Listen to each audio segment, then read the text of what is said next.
नमस्कार। आज 30 जुलाई 2025 है। हमारे पास आज चर्चा के लिए कई अहम खबरें हैं, दुनिया भर से भी और कुछ स्थानीय भी।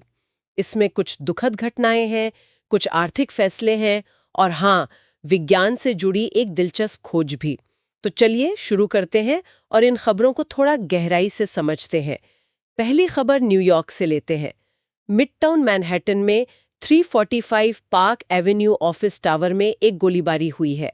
बहुत ही दुखद खबर है।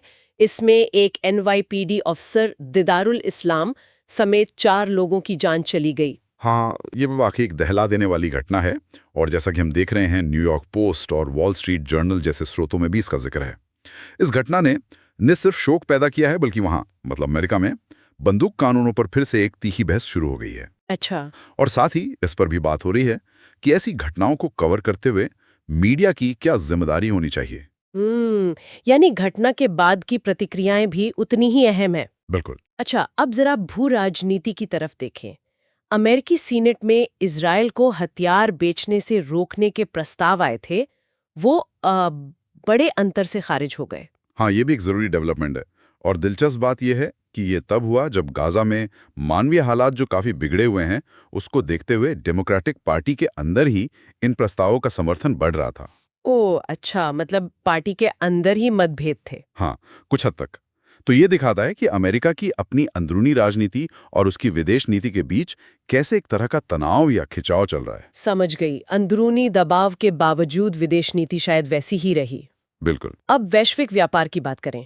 सूत्रों के हवाले से खबर है कि ट्रंप प्रशासन ने कुछ देशों पर भारी टैरिफ लगाए हैं, जैसे ब्राजील पर 50%, भारत पर 25% और दक्षिण कोरिया पर 15%। ये तो काफी ज्यादा है। हाँ, ये बहुत बड़े आंकड़े हैं और जैसा कि उम्मीद थी, द गार्डियन जैसे प्रकाशन बता रहे हैं कि इन कदमों की काफी आलोचना हो रही है। कई देशों ने कूटनीतिक तौर पर अपनी नाराजगी भी जताई है। जाहिर है, ऐसे फैसलों का असर तो वैश्विक व्यापारिक रिश्तों पर पड़ेगा ही। बिल्कुल, इसका असर तो महसूस होगा ही। चलिए अब थोड़ा भारत की अर्थव्यवस्था पर आते हैं।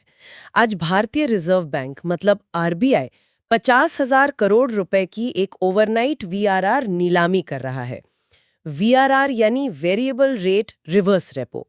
सुनने में थोड़ा तकनीकी है। हाँ, है तो तकनीकी, पर इसको आसान भाषा में समझें तो ये एक तरीका है जिससे आरबीआई बहुत कम समय के लिए मतलब सिर्फ एक रात के लिए बैंकों से अतिरिक्त पैसा वापस ले लेता है। तो आज की ये नीलामी दिखाती है कि आरबीआई बाजार में जो नकदी का बहाव है, जिसे लिक्विडिटी कहते हैं, उसे काबू में रखने के लिए कितना सक्रिय है। अच्छा, ताकि बाजार में बहुत ज्यादा पैसा न हो जाए। बिल्कुल। अर्थव्यवस्था को स्थिर रखने के लिए ये एक तरह का फाइन ट्यूनिंग टूल है। ठीक है, समझ गई। अब यूरोप चलते हैं, जहां से मौसम को लेकर चिंताजनक खबर है। जून 2025 को ब्रिटेन और यूरोप के कुछ हिस्सों में रिकॉर्ड का सबसे गर्म जून महीना दर्ज किया गया है। हाँ, और ये बेहद चिंता की बात है। तापमान अभूतपूर्व स्तर पर पहुंच गया है। कई जगहों पर अलर्ट जारी करने पड़े हैं और जंगलों में आग लगने का खतरा भी बहुत बढ़ गया है। स्रोत यही बता रहे हैं। तो ये कोई एक बार की बात नहीं है। नहीं नहीं, ये असल में मौसम के जो चरम पैटर्न हम देख रहे हैं उनकी बढ़ती हुई फ्रीक्वेंसी का एक हिस्सा लगता है। क्लाइमेट चेंज का असर साफ दिख रहा। एक और दुखद खबर है इस बार बांग्लादेश से।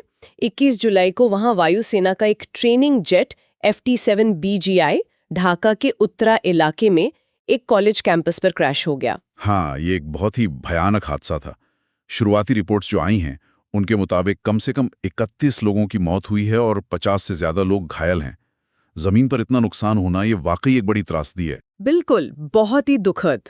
इन सब गंभीर और कुछ हद तक दुखद खबरों के बाद आखिर में एक दिलचस्प वैज्ञानिक खोज पर बात करते हैं। हाँ। खगोलविदों ने हमारे सौर मंडल से गुजर रहे एक तीसरे इंटरस्टेलर ऑब्जेक्ट की पुष्टि की है, मतलब बाहर से आया हुआ मेहमान। हाँ, इसे नाम दिया गया है 3 एटलस। ये वाकई बहुत रोमांचक खबर है। अनुमान लगाया जा रहा है कि इसका व्यास मतलब साइज करीब 20 किलोमीटर तक हो सकता है। 20 किलोमीटर? हाँ, सोचिए हमारे सौर मंडल के बाहर से आई हुई इतनी बड़ी चीज। 3 एटलस जैसी वस्तुएं जो हैं वो हमें बाहरी अंतरिक्ष के बारे में, दूसरे सौरमंडल कैसे बने होंगे, शायद वहां क्या हालात होंगे, इसके बारे में बहुत ही अनोखी जानकारी दे सकती हैं। हाँ, ये तो कमाल की बात है। ये ब्रह्मांड को समझने की हमारी कोशिशों में एक और अहम कड़ी है, आप कह सकते हैं। तो आज हमने कई अलग-अलग क्षेत्रों को छुआ, न्यूयॉर्क और बांग्लादेश की दुखद घटनाओं से लेकर अमेरिकी राजनीति, वैश्विक व्यापार, भारतीय अर्थव्यवस्था, यूरोप की जलवायु चुनौतियां और हाँ, अंतरिक्ष की गहराइयों तक।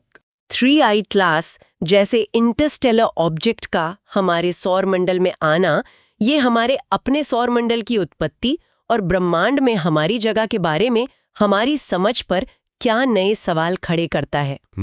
सोचने वाली बात है। इस पर विचार करने के लिए काफी कुछ है।